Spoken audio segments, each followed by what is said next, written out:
শিবুচন্দ্র দাস ও দীপুচন্দ্র দাস দুই ভাই। নওগাঁর মহাদেবপুরের পাঠাকাটা বাজারে ঢোল তবলা সহ দেশীয় বাদ্যযন্ত্র তৈরির এই দোকান তাদের। নিজেরাই এসব বাদ্যযন্ত্র বানান, পরে ফোনে বা সরাসরি পাইকারদের কাছে তা বিক্রি করেন।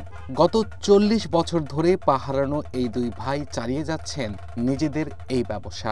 নিজের কাজ করে খাওয়া ভালো না, মানুষের কাছে হাত পাতা ছোট হওয়া, যার কাছে জানা তো ছোট হওয়া। আজকে হয়তো 5 টাকা দিবে না, কালকে আর দিবে না, তাহলে ছোট হওয়া না। আর নিজের ব্যবসা হয়তো 10 টাকা 5 টাকা কামাই করে খাচ্ছি, চলিচ্ছে। ছোটবেলায় ফুটবল খেলতে গিয়ে আঘাত পান শিবু আর দীপু। এরপর চিকিৎসার অভাবে হারিয়ে যায় দুই ভাইয়ের দুরন্ত শৈশব। অন্ধকারে নেমে আসে তাদের জীবনে, কিন্তু হার মানেননি তারা। কেবল দুই হাতকে কাজে লাগিয়ে জীবন যুদ্ধে নিজেদের টিকিয়ে রেখেছেন তারা।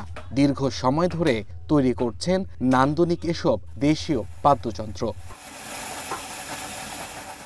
এটা বল খেলা ভাঙ্গার থেকে ভাঙ্গি চলো পাকিস্তান আমলে, ওই পায়েতে মানে স্বাধীনের পর এসে বল খেলবা যায়, পায়ে আঘাত লাগে। আমাদের দেখে দেখে যেন আরও যে প্রতিবন্ধী লোক আছে তারাও যেন এই ব্যবসাটা করে, যাই যেটা জানা আছে এই ব্যবসা যেন করে, করার কাজে যেন হাত না বাড়ান। শিবুর দুই পা নেই আর দীপুর কাটা গেছে এক পা, তবে জীবন যুদ্ধে হার মানেনি তারা। 40 বছর ধরে কর্মক্ষম এই সহোদর নিজেদের উপার্জনে টেনে নিচ্ছেন তাদের জীবন ও জীবিকা। পঙ্গুত্ব বরণ করেও আপন এই দুই ভাই কঠোর শ্রম আর আত্মসম্মান বোধ নিয়ে গর্ব করেন প্রতিবেশী ও আশপাশের ব্যবসায়ীরা। চাচাদের সম্পর্কে বলতে আমার দোকানের সামনে দুই চাচার দোকান, তো এক চাচার 2 পা নাই আর এক চাচার 1 পা, তো তারা বাদ্যযন্ত্র তৈরি করে এবং ব্যবসা বাণিজ্য নিয়ে করে। তো এই দেখে আমি খুব খুশি।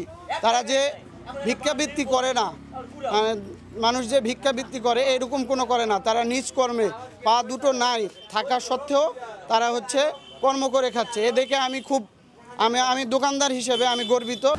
আমাদের প্রতিবেশী, আমরা জন্মের পর থেকে দেখতেছি এক ভাইয়ের 2 ভাই, এক ভাইয়ের 1 পা নেই আর এক ভাইয়ের 2 পা নেই। তারা ভিক্ষা ভাঙন না করে কর্ম করেই খায়।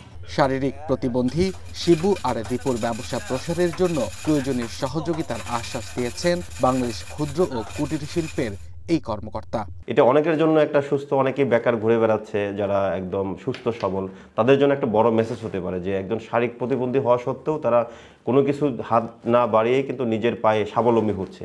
তাহলে কিন্তু অনেকে এটা দেখে কিন্তু এই কাজে বা নিজে কিছু করবে এরকম একটা চিন্তা চেতনা নিয়ে তারা উদ্যোক্তা হতে পারে বা এরকম কোনো কিছু তারা নিজে থেকে শুরু করতে পারে। এটা একটা বড় বিষয়। এমনকি তারা দুই ভাই যদি যে অবস্থায় আছে, আমরা চেষ্টা করব যে তাদেরকে কোনো ধরনের আর্থিক সহযোগিতার মাধ্যমে তাদের পারিবারিক বা তাদের ব্যবসাটাকে আরেকটু এগিয়ে নিয়ে যাওয়া। নিজেদের ভিটেমাটি ছাড়া সম্পদ বলতে কিছুই নেই পা হারানো দুই ভাইয়ের। স্থানীয় ব্যবসায়ীরা বলছেন স্বল্প সুদে ঋণ অথবা সরকারি সহযোগিতা পেলে হয়তো আরো সামনে এগিয়ে যাবেন এই দুই ভাই। Abdul Al Mamun, one national desk.